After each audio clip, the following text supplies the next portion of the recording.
Jadi kami dari kelompok 4, perkenalkan nama saya Nikadek Sriwidiani. Perkenalkan, saya Anissa Febrianti. Saya Baik Cynthia Ayu Lestari. Jadi kami akan menjelaskan materi tentang neraca pembayaran. Jadi langsung aja untuk mengefisiensikan waktu kita mulai ke penjelasannya. Cekidot. Ini saya Baik Cynthia Ayu Lestari akan menjelaskan apa saja subpokok dari neraca pembayaran itu.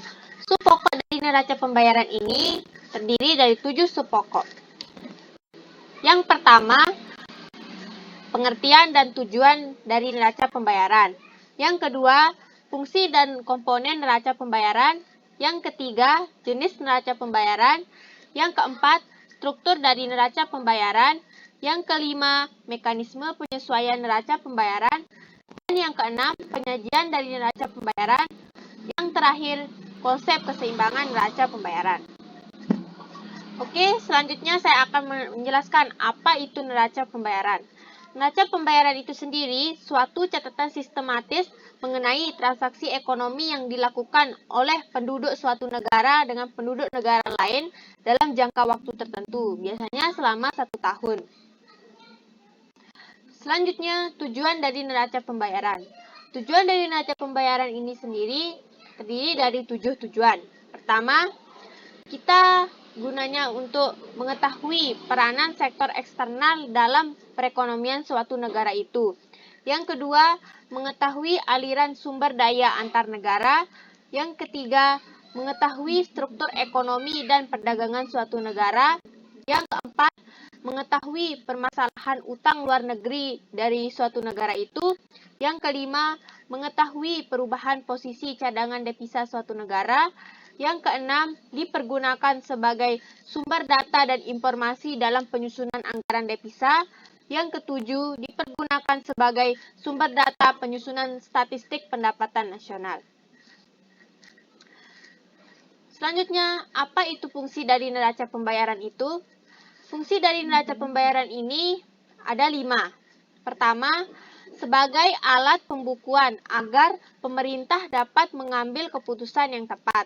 Yang kedua, suatu alat untuk mengukur keadaan ekonomi yang berhubungan dengan perdagangan internasional dari suatu negara. Yang ketiga, mempunyai fungsi untuk memperoleh informasi secara detail yang berhubungan dengan perdagangan internasional.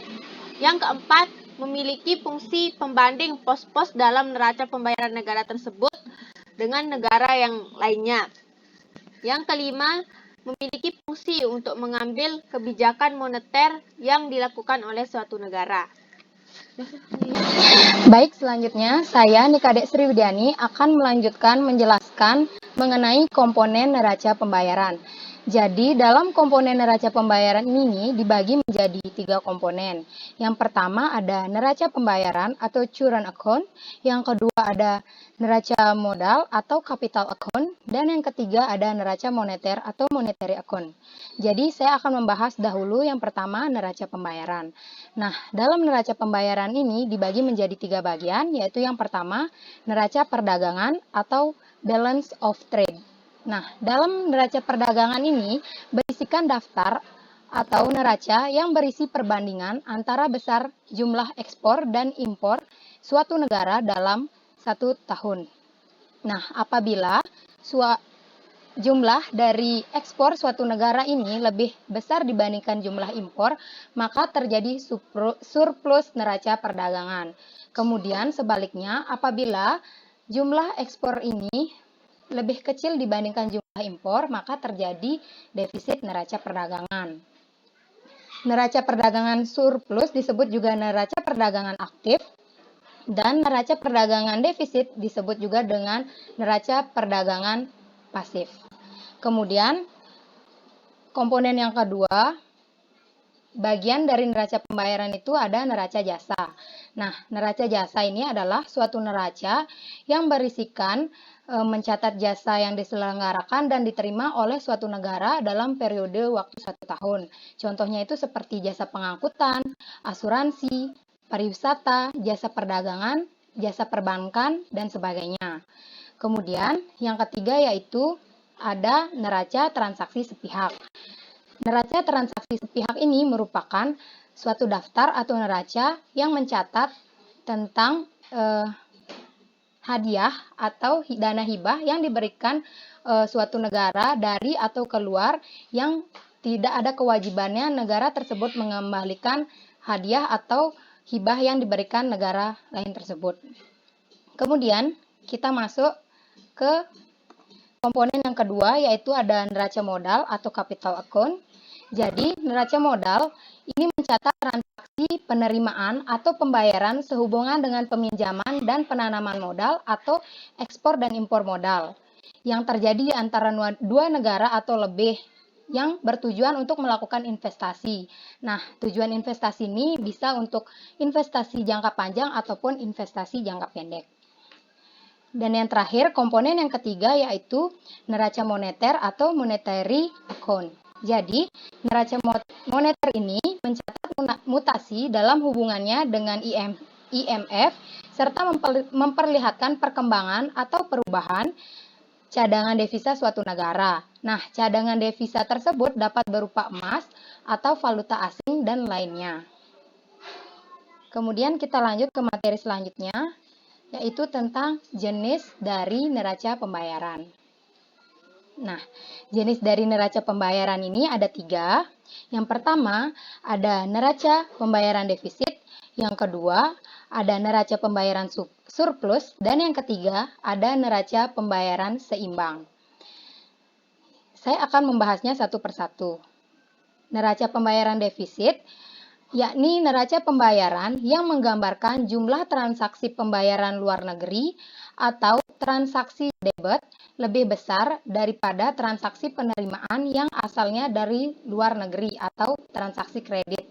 Atau dalam kata lain, sederhananya, neraca pembayaran defisit ini dikatakan apabila nilai impor suatu negara itu lebih besar dibandingkan nilai ekspor negara tersebut. Kemudian jenis neraca pembayaran yang kedua yaitu neraca pembayaran surplus. Nah, neraca pembayaran surplus adalah neraca pembayaran yang menggambarkan transaksi debit lebih kecil. Nah, di mana sebaliknya, ini kondisi sebaliknya dibanding dengan neraca pembayaran defisit yang tadi. Jadi neraca surplus ini itu kondisi di mana suatu negara itu nilai ekspornya lebih besar dibandingkan nilai impornya. Kemudian jenis neraca pembayaran yang ketiga yaitu neraca pembayaran seimbang. Nah, neraca pembayaran seimbang ini adalah neraca yang menggambarkan transaksi debit sama dengan transaksi kredit. Nah, dalam kondisinya ini terjadi apabila nilai ekspor ataupun nilai impor itu jumlahnya sama besar. Oke, selanjutnya saya akan lanjut ke materi struktur neraca pembayaran. Struktur neraca pembayaran ini dibagi menjadi 4 bagian. Yang pertama ada current account, yang kedua ada capital account, yang ketiga ada errors and omissions, dan yang keempat ada reserve. Saya akan menjelaskan yang current account terlebih dahulu. Jadi, current account meliputi transaksi yang berkaitan dengan ekspor dan impor terhadap barang dan jasa. Melalui pos transaksi ini akan terlihat jelas apakah neraca perdagangan suatu negara surplus atau bahkan defisit. Kemudian, struktur neraca pembayaran yang kedua yaitu ada capital account. Nah, capital account ini mencakup arus modal masuk sebagai inflow dan arus modal keluar sebagai outflow. Adapun inflow dapat meliputi modal resmi maupun bentuk modal lainnya. Kemudian, struktur neraca pembayaran yang ketiga yaitu ada errors and omissions. Nah, errors and omissions ini adalah sebagai kesalahan yang belum diperhitungkan atau kesalahan yang diabaikan. Pada model perhitungan IMF atau International Monetary Fund merupakan neraca penyeimbang yang memberi makna defisit atau surplus neraca pembayaran pada tahun pencatatan. Dan yang terakhir yaitu reserve. Reserve adalah reserve ini pada cara yang disajikan oleh IMF atau International Monetary Fund merupakan perkembangan cadangan devisa dari tahun sebelum pencatatan sampai pada saat pencatatan atau yang lazim dinyatakan dikatakan sebagai monetary movement. Mungkin itu saja yang dapat saya terangkan. Saya serahkan kepada teman kelompok saya. Terima kasih. Perkenalkan, saya Anissa Febrianti. Saya akan membacakan materi keempat tentang mekanisme atau proses penyesuaian neraca pembayaran. Terdapat 3 macam mekanisme atau proses penyesuaian yang penting menyangkut neraca pembayaran, yaitu yang pertama ada mekanisme harga. Mekanisme harga adalah mekanisme penyesuaian neraca pembayaran melalui perubahan harga-harga. Mekanisme ini umumnya pemerintah membawa kembali neraca pembayaran ke posisi keseimbangannya kembali. Mekanisme ini pada hakikatnya adalah sistem standar emas penuh. Yang kedua, ada mekanisme pendapatan. Mekanisme pendapatan melalui kebijakan atau pengaturan pendapatan nasional yang singkatnya disebut mekanisme pendapatan. Penggambarannya adalah saluran lain bagi proses penyesuaian neraca pembayaran. Mekanisme ini didasarkan atas teori ekonomi makro oleh Keynes, khususnya diilhami oleh proses pelimpahan multiplier dalam teori tersebut. Ketiga adalah mekanisme moneter. Mekanisme sesungguhnya tidak murni mekanisme harga, sebab sebelum suatu harga naik atau terjun, terjadi penyebab lain, yaitu aliran masuk atau keluar negeri. Jika terjadi surplus, maka uang akan mengalir masuk ke dalam negeri sehingga berakibat stok uang di dalam negeri bertambah. Sebaliknya, jika terjadi defisit, maka uang akan mengalir ke luar negeri sehingga uang dalam negeri menurun. Selanjutnya, saya akan menjelaskan materi kelima, yaitu penyajian neraca pembayaran. Ada 2 bentuk penyajian neraca pembayaran, yaitu penyajian standar dan penyajian analitis. Penyajian standar adalah komponen-komponen neraca pembayaran dalam penyajian standar disusun menurut panduan bagaimana dimuat dalam BOP manual. Penentuan komponen standar neraca pembayaran didasarkan atas beberapa pertimbangan dan tujuan tertentu. Kedua, ada penyajian analitis, disusun menurut keperluan analisis bagi perumusan kebijakan di masing-masing negara. Namun, komponen utama yang disajikan tetap mengacu pada komponen standar dengan menonjolkan rincian komponen yang dirasakan sangat diperlukan. Selanjutnya adalah konsep keseimbangan neraca pembayaran. Secara umum, dikenal 4 konsep keseimbangan neraca pembayaran, yaitu konsep keseimbangan perdagangan atau trade balance. Dalam konsep ini, transaksi yang termasuk dalam autonomous transaction atau transaksi yang mengakibatkan surplus atau defisit. Hanya transaksi ekspor dan impor barang sehingga keseimbangan neraca pembayaran diukur dari berapa besarnya surplus atau defisit kedua transaksi tersebut. Kedua, konsep keseimbangan transaksi berjalan atau current account balance. Untuk menentukan surplus atau defisit pada autonom transaksi, selain diperhitungkan ekspor dan impor, juga diperhitungkan jasa-jasa, termasuk penghasilan, income, dan transfer.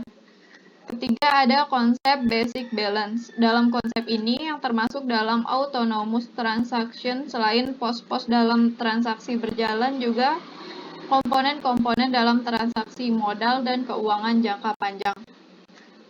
Yang keempat, ada konsep overall balance. Yang termasuk autonomous transaction dalam konsep ini adalah komponen-komponen transaksi modal dan keuangan, baik dalam jangka panjang maupun jangka pendek. Oke guys, jadi itu tadi penjelasan dari kelompok 4. Jadi kami mohon maaf jika dalam video tersebut ada salah pengucapan kata atau kekurangan lainnya. Sebelum kita berpisah, kami dari kelompok 4 mengucapkan terima kasih. Dadah. Sampai jumpa, subscribe.